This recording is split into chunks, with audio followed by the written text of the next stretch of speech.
Huwag din naman kayo magpanggap na gusto nyo kung hindi nyo gusto.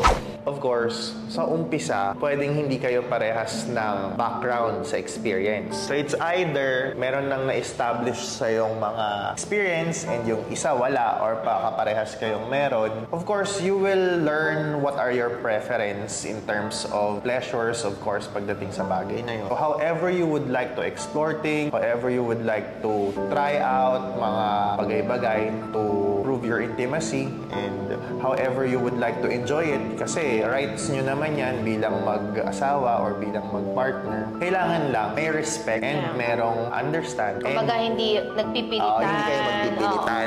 Yan. Kasi nalabag sa kalooban ng isa. Oo, kasi syempre hindi din maganda yon para sa partner mo. Kung wag din naman kayo magpanggap na gusto nyo kung hindi nyo gusto. Basically, yung thought is you will try to discover some things to spice up your intimacy sa relationship nyo. So there's a lot more pagdating sa bagay na yan. Yun lang yung magiging parang drive nyo in order to improve your, or maintain at least. Hindi man improve, pero maintain yung spice sa relationship. Yeah.